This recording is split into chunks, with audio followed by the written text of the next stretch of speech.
وہ ہمیشہ جو ہے نا دوسرے پلیٹ فارمز ہوں گے جہاں یہ جنگیں لڑی جائیں گی، جس میں خارجہ پالیسی بھی ایک شامل ہے، جس میں آپ کی تیاری. دیکھیے جب بھی جس وقت بھی انڈیا کو یہ یقین آ جائے گا کہ پاکستان ایک ترن والا ہے، وہ ہمیں ہڑپ کر دے گا. یہ بالکل ایک طے. ہڑپ کرنے کے بے شمار طریقے ہیں. ہمیں پہلے تو وہ ہمیں پانی سے دیکھنا، واٹر از لائف. میں ہمیشہ کہا کرتا ہوں کہ کشمیر جو ہے وہ 1 کروڑ کشمیری مسلمانوں کے حق کے خود ارادیت کا مسئلہ نہیں ہے صرف، یہ بنیادی طور پہ پاکستان کی بقا کا مسئلہ ہے. پاکستان کی بقا دیکھیں، جب پاکستان کی ٹوٹل آبادی، میں 60s کی بات، جب یہ انڈین بیسن ٹریٹی ہوئی تھی، اس وقت 3.5 کروڑ 4 کروڑ ویسٹ پاکستان، جو اس وقت ویسٹ پاکستان تھا، آبادی تھی. اس وقت ہمارے پاس کتنا پانی تھا. آج ہماری آبادی 19 کروڑ 18 کروڑ ٹچ کر رہی ہے، اور ہماری پانی کے ریسورسز جو ہے نا اب 30% بھی نہیں رہے، اور یہ ڈپلیٹ ہو رہے ہیں. اب یہ کیوں ڈپلیٹ ہو رہے ہیں یہ ساری دنیا کو معلوم ہے. انہوں نے اتنے بے شمار ڈیم سے بنا لیے، اور ہمیں ایک ڈیم بننے نہیں دیا. اور اس کے لیے میں یہ چارج کرتا ہوں کہ انڈیا نے اس پہ کروڑوں روپے جو ہے، کروڑوں اربوں روپے جو ہے ہمارے پولیٹیکل لابیز پہ انویسٹ کیے ہیں. سرحد میں ایک گورنمنٹ ہے، وہ اس پہ انویسٹ کی. ایک پارٹی ہے جو اس کا مشن ہے، وہ کہتے ہیں جی کالا باغ ڈیم جو ہے نا پاسٹ بھی. کیسے پاسٹ ہے؟ صاحب یہ بھی دیکھا جا رہا ہے کہ نون لیگ اور پاکستان پیپلز پارٹی انڈیا کے حوالے سے سافٹ کارنر رکھتی ہیں، وہ انڈین دشمنی کے حوالے سے وہ اس طرح کے اقدامات کرتی ہوئی دکھائی دیتی.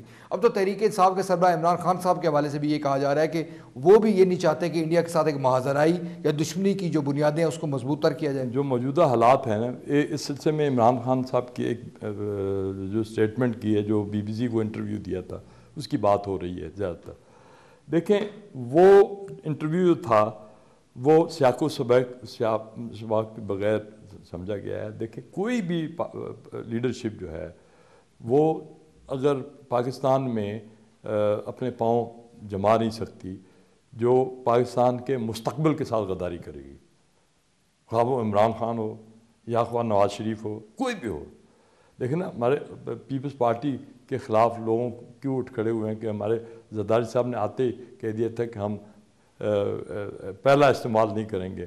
بھئی ایٹم بم جو ہے اس کا تو ہے ہی یہی کہ وہ پہلے استعمال ہوگا تو اس کا کوئی فائدہ ہوگا، ادروائز سیکنڈ باری تو آنی نہیں ہے اس کی. مطلب دیٹ واز. تو ہمیں میں نواز اپنے عمران خان کے ساتھ میری بات بھی ہوئی ہے. عمران خان جو ہے وہ سمجھتے ہیں کہ کشمیر کا مسئلہ صرف نعروں سے حل نہیں ہوگا، ایک افیکٹو پالیسی سے. اس کے لیے سب سے پہلی ضرورت یہ ہے کہ ہمیں پاکستان میں اپنی صف بندیاں کرنی پڑیں گی. ہم اپنی اکنامکس اپنا جب تک ہم انڈیپینڈنٹ نہیں ہو جاتے. ہماری اس وقت دیکھیے جنگی استعداد جو ہے، ہماری دفاعی استعداد ہے، وہ پوری کی پوری، یعنی اب تو خیر کسی حد تک چائنا کی طرف بھی ہمارا یعنی ڈپینڈنس ہے.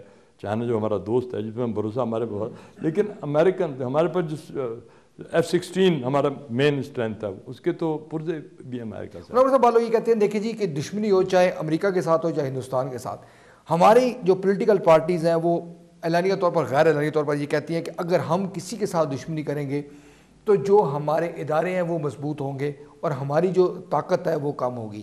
لہٰذا سب کے ساتھ معاملات جو ہے افہام و تفہیم کے ساتھ طے کیے جائیں اور دشمنیوں کو ہوا نہ دی جائے. دیکھیں جی، میں تاریخ جو ہے نا یہ اس کے بالکل برعکس ہمیں سبق دیتی ہے. تاریخ بتاتی ہے کہ دنیا نے صرف انہی قوموں نے ترقی کی جن کا کوئی دشمن تھا. کیونکہ دشمنی جو ہے آپ کے اندر اپنی بقا، اپنے دفاع کا وہ ایک ناقابل تسخیر جذبہ پیدا کرتی ہے. آپ کا اگر دشمن آپ کو محلے سے کسی ڈر ہو نا، تو آپ پھر اپنی تیاری کرتے ہیں کہ میں نے اس کا مقابلہ کرنا ہے ورنہ یہ مجھے مار دے گا. اچھا یہ تو بالکل سوچ ہی غلط ہے. آپ دیکھیے کہ پوری تاریخ میں اب چائنا کا رائز جو ہے، ماؤ زے تونگ جو ہے نے جو چینیوں میں 20-25 سال کا جو یعنی آپ سمجھیے کہ ماؤ زے تونگ کا پیریڈ تین دہائیوں تک ان کے رول تھا تقریباً.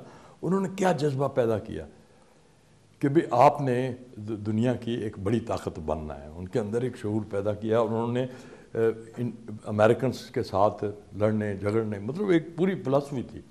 پیپر ٹائیگر کہتے تھے امریکہ کو، للکارتے تھے. لیکن اس وقت تو بالکل چائنا کی کوئی حیثیت نہیں تھی امریکہ. لیکن اس کا احساس یہ ہوا کہ آپ طاقت لیں. انہوں نے پھر اس کے بعد ڈینگ کا دور آیا تو انہوں نے اکنامک پاور بن گئے وہ آج. دیکھیے چائنا کو، میرا ایمان ہے کہ چائنا کو اکنامک پاور یہ جذبہ مسابقت نے بنایا ہے کہ ہم نے امریکہ سے ٹکر لینی ہے. اب ٹکر جو ہے میں اگین کہوں گا میدان جنگ میں نہیں لی آتی.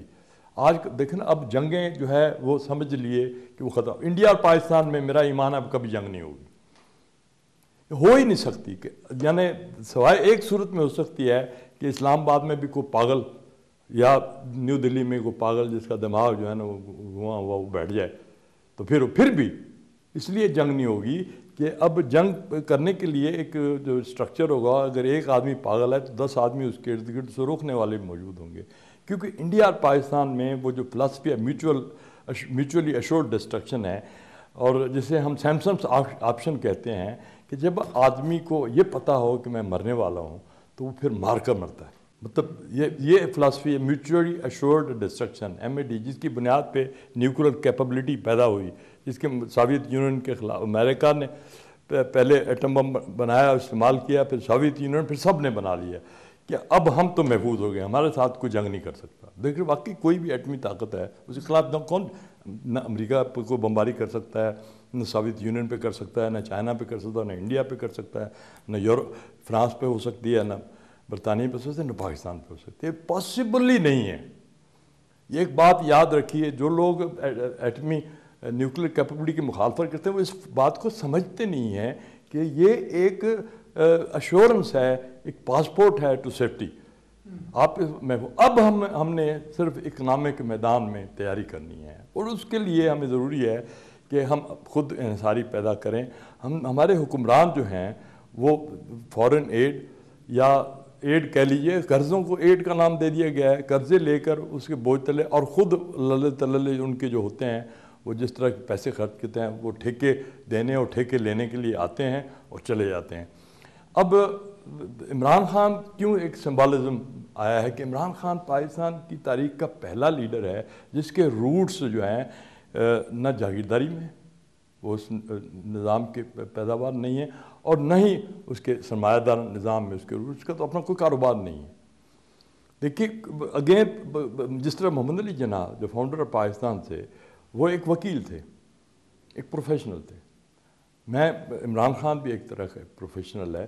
اس کے روٹس، اس کے مفادات جو ہیں وہ اس سسٹم کے اندر نہیں ہیں جس سسٹم نے ہمیں وہ قیادتیں دی ہیں جنہوں نے ہمیں بیچ دیا. میں یہاں کہوں گا کہ اگر پرویز مشرف میں روح محمد صلی اللہ علیہ وسلم ہوتی، اگر اسے دین سے تھوڑا جذبہ، تو شاید وہ بہت اس کا ویژن جو تھا وہ اس میں اکنامک ڈیولپمنٹ کے لیے اس نے جو اقدامات شروع میں 2-2.5 سال میں، اس سے تو اس کے بدترین مخالف بھی انکار نہیں کریں گے کیونکہ اس کا اپنا کوئی انڈسٹری نہیں تھی. اچھا غلام صاحب، آخری سوال یہ بتائیں کہ کیا نیٹو کا جو حملہ ہے وہ ٹرننگ پوائنٹ ہو سکتا ہے؟ وہ ہمیں امریکی امداد سے ہماری جان چھڑا سکتا ہے؟ کیا امریکہ کی جو امداد ہے وہ ہمارے قومی مفادات کو نقصان نہیں پہنچا رہی؟ کیا خود انحصاری کی جانب ہم راغب ہو سکتے ہیں بحیثیت قوم؟ اس قسم کی کوئی آپ آثار دیکھ رہے ہیں؟ ہاں جی، دیکھیں بالکل. نہ صرف یہ کہ آ گیا، شاید قدرت بھی یہی چاہتی ہے. میں تو دعا کرتا ہوں کہ 1-2 اور حملے ہوں نیٹو والے. ہمیں یہ نہیں کہ اس سے دکھ ہوگا ہمارے لوگ، لیکن ہمیں کم از کم یہ احساس تو ہو جائے کہ ہماری بقا جو ہے اب فیوچر میں اپنے پاؤں پر کھڑے ہونے پہ ہے. اور میں یہاں ایک مثال دوں گا کہ میں 1965 میں ہمارے ایک نیشنل ہیرو تھے MM عالم، جنہوں نے 7 جہاز چند سیکنڈوں میں گرا دیے تھے انڈیا کے. وہ میں نے ان کو انٹرویو کیا تھا اور ان کی بات میرے ذہن میں آتی ہے. کہتے ہیں ہمیں آپ ایک ہیرو کا درجہ دے رہے ہیں. کہتے ہیں میں جب وہ جہاز اڑاتا تھا مجھے شرم آتی تھی کیونکہ مجھے پتہ تھا یہ امریکن جہاز ہے. اگر وہی جہاز وہ ایک ڈبہ بھی ہوتا اور وہ پاکستان کا بنا ہوتا اور میں چلاتا تو مجھے فخر ہوتی. تو ہم دوسروں کی دیے ہوئے جہازوں کے ساتھ کب تک جنگیں لڑیں گے؟ پہلی بات یہ ہے کہ ہمیں اپنے پاؤں پہ کھڑا ہونا، اس کا بڑا آسان نسخہ ہے. میں دیکھیں نا، میں تحریک استقلال یعنی تحریک انصاف، اتفاق سے میرا تحریک استقلال کے ساتھ بھی بڑا وقت گزرا ہے، اس لیے میرے ذہن میں وہ بھی نام ہے. تحریک انصاف عمران خان کو میں اس لیے سپورٹ کرتا ہوں کہ ایک ہوپ ہے، ایک امید ہے. باقیوں کو تو ہم آزما چکے ہیں نا، اس کو ابھی آزمانا ہے. ہم ابھی ان کو دیں گے موقع. اچھا